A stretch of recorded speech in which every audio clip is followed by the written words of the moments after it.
para tumigas itong ano, para tumigas ito.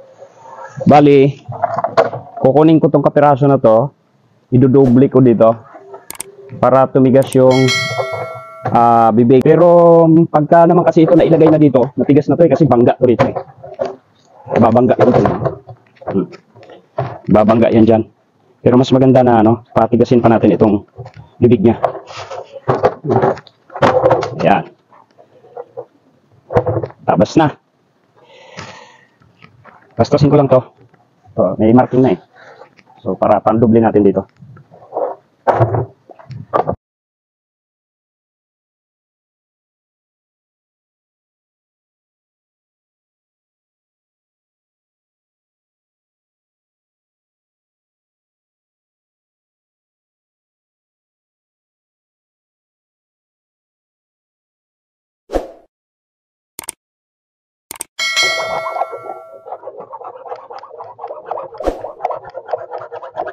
Yan, alisin natin yung mga ano, matalas kasi yung gilid niyan, yung kantuhan.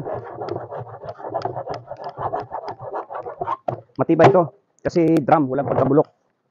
Hindi katulad nung nabibiling ano, plucker machine na mga bakal, bagay stainless yung kanyang ano. Pero ito sigurado ito, pang matagalan, ito matagal na nga to rito eh. Ilang taon nang ginagamit ito. Ito lang. Pero pa-primer natin to. Pipinturahan ko bago siya ano. Kasi nababasa lagi pag hindi natin pininturahan ay baka mabulok din katagalan. Yan. Ito ang idodoble ko rito. Yun. Para tumigas. Kunin na natin to.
Yun mga kalakwatsero, ito na yung naano ko na itong ano, ito detachable kasi ito eh. Natatanggal ito. Ayan, kita nyo may mga tornilyo dito.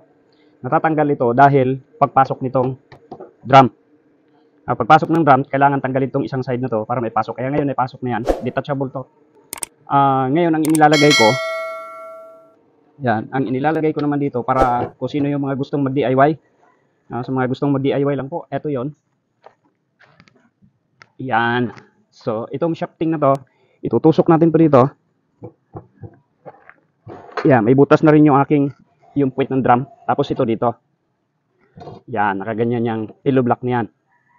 Naka-screw din to, nakatornilyo din tong pillow block dito. Tapos, ito yung baba. Ito yung baba niya. Yung taas, hindi ko pa nagagawa. So, ito muna unahin ko na i-tacking.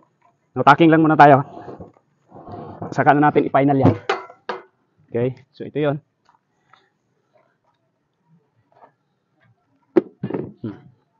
Tacking ko lang, and then pagka final natin.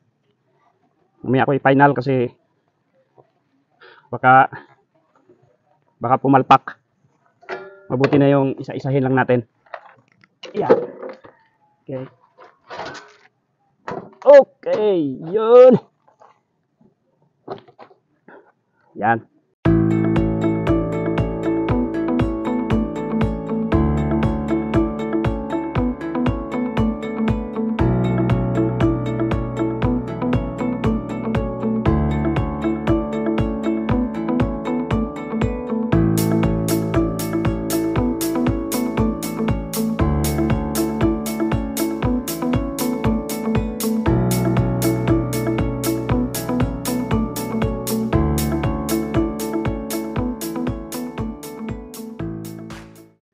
Yan, bali ganyan ang kalalabasan yan mga kalakwatsero.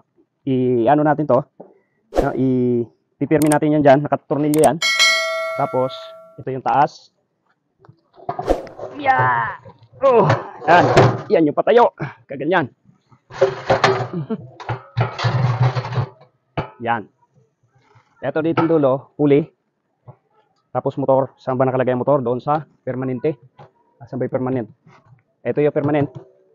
So dito ko ilalagay ang motor kasi ito detachable to, natatanggal to itong dalawa na to. So dito ko ilalagay ang motor. Yan. Pag nakuha na natin yung gitna, pwede na natin i-fix. Okay. Ayan. So tapos nang lagyan ng rubber finger yung ating bottom, yung sa pinakababa na ganyan. Ito yung umiikot. At yung ating namang sa katawan naman, ito na siya. Ayan. So kulang pa. Umorder pa ako ulit. Umorder pa ako. So, hintayin natin ulit. Pero nabutasan na siya. Bali, ito yung magiging forma niyan.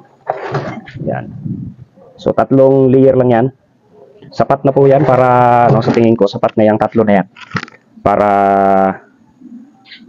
tawag dito, matanggalan ng balahibo yung manok. Ito siya. Okay. So, yan. At yung aking frame ay hindi pa rin tuyo ang ating pintura, kaya hintayin nating matuyo. Ayun, update ako sa aking DIY na plucker machine. Hanggang ngayon, hintay ko pa rin po yung mga rubber finger natin. Kulang pa po ako. May request na ako. Actually, naikabit ko na to, nakompleto ko na to. Ayan, mayroon na rin belt yan. Ayan, may belt na rin sana. Ang isa sa naging problema nito ay hindi kaya ng motor patakbuhin ito. Wala pang load. Ito pa lang ang kanyang dinadala. So, hindi kaya kasi po ito ay 1 horsepower lang. Kala ko kaya niya. Kaya umorder po ako ng motor. Ito na ngayon. Yan, kararating lang nito. So, 2.2 po to. 2.2 horsepower. Okay, so titingnan natin to. Kung, actually, hindi lang. Parang nasa 3 horsepower kasi 2,200 watts, ang capacity po ng ating motor. So 746 per kilowatt per horsepower, every horsepower sa isang tama ba? Hindi ko na ba nakakalimutan? Sa isang horsepower ay 746 kilowatts. So 2,200 kilowatts po to. So nasa 3 horsepower kung tutuusin ito. So ito po yan. Ayan. Yan, nilabas ko na. Yun. So titingnan natin kung kayang i-drive itong ating plucker machine, ikakabit ko na po ito ngayon. Tanggalin ko na muna to. So may mga panibagong tayo dito, modification, para maikabit natin yung ating motor. Unang-una, malapad to. Parang hard plastic lang yata ito alloy din, masyadong manipis kaya pala mura. So mura kung ikumpara sa mga branded. Okay. Ayan, sa Shopee ko lang din to in-order. Sige, gawin ko na to. Ayun, dito nga ay natapos ko na ikabit yung motor at ito na po yan. Ito na yung ating plucker machine na naikabit na yung bagong motor. Hindi ko na nakunan yung yung pagkabit ng ating bagong motor, yung mga modifications. So direct na po tayo. Ito, testing tayo 3 piraso. Ayan. Ito na yung bagong motor natin. So kayang-kaya na po niyang i-drive ang 3 pirasong manok sa ating plucker machine. So saglit lang, seconds lang, wala pa 1 minuto. Ganyan po kalinis ngayon yung ating plucker machine. Ayan.